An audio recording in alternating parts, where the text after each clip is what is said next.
Jasna simple റെസിപ്പീസിലേക്ക് എല്ലാവർക്കും സ്വാഗതം. ഞാനിന്നിവിടെ വൈകുന്നേരങ്ങളിൽ ചായയോടൊപ്പം കഴിക്കാൻ പറ്റിയ സൈഡൊക്കെ മുരിഞ്ഞതും ഉള്ളൊക്കെ നല്ല സോഫ്റ്റായിട്ടുള്ളതുമായ ഉണ്ണിയപ്പത്തിൻ്റെ റെസിപ്പിയാണ് കാണിക്കുന്നത്. തയ്യാറാക്കുന്നത് എങ്ങനെയാണെന്ന് നോക്കാം. അതിനായി ഒരു 4 മണിക്കൂർ വെള്ളത്തിലിട്ട് കുതിർത്തെടുത്ത 1 കപ്പ് പച്ചരി എടുത്തിട്ടുണ്ട്. 1/4 കപ്പിൻ്റെ പകുതി ചോറ്, 1/4 കപ്പിൻ്റെ പകുതി തേങ്ങ, മധുരത്തിനാവശ്യമായ ശർക്കര പാനി എടുത്തിട്ടുണ്ട്. നമുക്കിതെല്ലാം കൂടി ഒന്ന് അരച്ചെടുത്തിട്ട് വരണം. അതിനായി ഒരു മിക്സിയുടെ ജാറിലേക്ക് പച്ചരി ഇട്ട് കൊടുക്കാം. എടുത്തു വെച്ചിരിക്കുന്ന ചോറും തേങ്ങയും ഇട്ട് കൊടുക്കാം. 2 ഏലക്കായും ജീരകത്തിൻ്റെ പൊടിയും ചേർക്കുന്നുണ്ട്. ശർക്കരപ്പാനിയും കൂടി ചേർത്ത് നമുക്ക് നന്നായിട്ടൊന്ന് അരച്ചെടുത്തിട്ട് വരാം. ചെറു ചൂടോട് വേണം ശർക്കരപ്പാനി ചേർത്ത് കൊടുക്കാൻ. ഇനി നമുക്കിതൊരു പാത്രത്തിലേക്ക് മാറ്റി കൊടുക്കാം. ഇങ്ങനെ ചെറിയ തരിതരിപ്പോടുകൂടി വേണം നമ്മൾക്ക് ഇത് അരച്ചെടുക്കേണ്ടത്. ഒരുപാട് തിക്കാകാതെ കുറച്ച് ലൂസ് കൺസിസ്റ്റൻസിയാണ് ഉണ്ണിയപ്പത്തിൻ്റെ മാവ് കിട്ടേണ്ടത്.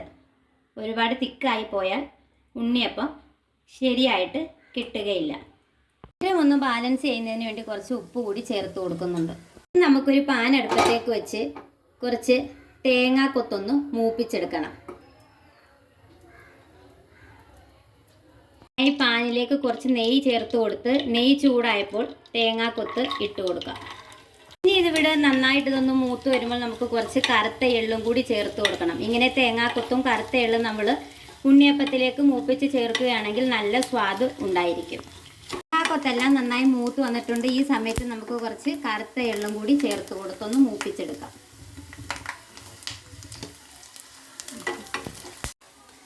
ഇനി ഇത് നമുക്ക് തയ്യാറാക്കി വെച്ചിരിക്കുന്ന ബാറ്ററിലേക്ക് ഇട്ട് കൊടുക്കാം.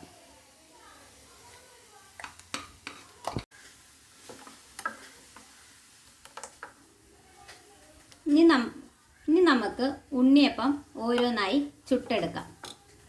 അതിനായി ഉണ്ണിയപ്പം ചുടുന്ന ചട്ടി അടുപ്പത്തേക്ക് വെച്ച് ഫ്ലെയിം ഒന്ന് ഓൺ ചെയ്ത് കൊടുക്കാം. ചട്ടി നന്നായി ചൂടായി വരുമ്പോൾ നമുക്കതിലേക്ക് ഓയിൽ ഒഴിച്ചു കൊടുക്കാം. ഞാനിവിടെ വെളിച്ചെണ്ണയാണ് ഒഴിക്കുന്നത്.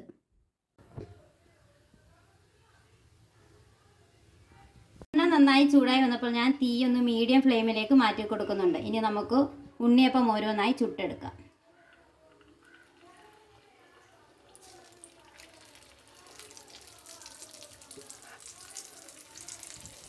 ഒരു വശം നന്നായി മുരിഞ്ഞു വരുമ്പോൾ നമുക്കിതൊന്ന് തിരിച്ചിട്ട് കൊടുക്കാം.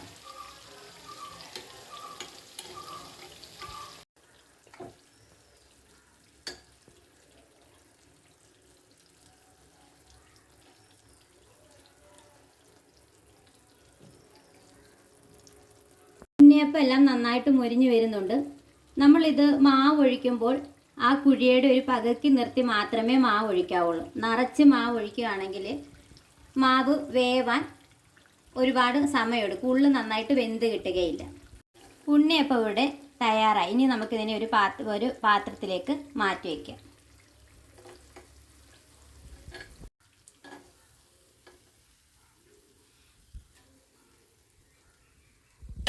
ബാക്കിയുള്ള ബാറ്റർ നമുക്ക് ഇതുപോലെ തന്നെ തയ്യാറാക്കിയെടുക്കാം. മാവ് അരച്ച ഉടനെ തന്നെ തയ്യാറാക്കി എടുക്കാൻ പറ്റിയ നല്ലൊരു ഉണ്ണിയപ്പത്തിൻ്റെ റെസിപ്പിയാണ് ഇത്. ഉണ്ണിയപ്പം എല്ലാം ഞാനിവിടെ ചുട്ടെടുത്തിട്ടുണ്ട്. ഇനി ഇത് ഞാനൊന്ന് മുറിച്ച് കാണിച്ചു തരാം. ഉള്ളു നല്ല സോഫ്റ്റ് ആയിട്ടുള്ളതും പുറം സൈഡ് എന്നാൽ നല്ല ക്രിസ്പി ആയിട്ടുള്ളതുമായ നല്ലൊരു ഉണ്ണിയപ്പമാണ്. ഇതിൻ്റെ അകമെല്ലാം നല്ല ആരെടുത്ത് നല്ല ഉണ്ണിയപ്പമാണ് നമുക്ക് കിട്ടിയിരിക്കുന്നത്. എല്ലാവരും ഒന്ന് തയ്യാറാക്കി നോക്കിയിട്ട് ഫീഡ്ബാക്ക് അറിയിക്കണേ.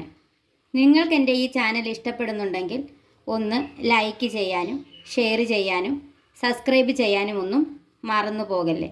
ഇനി അടുത്തൊരു ഈസി റെസിപ്പിയായിട്ട് കാണുന്നത് വരെ താങ്ക്സ് ഫോർ വാച്ചിങ്.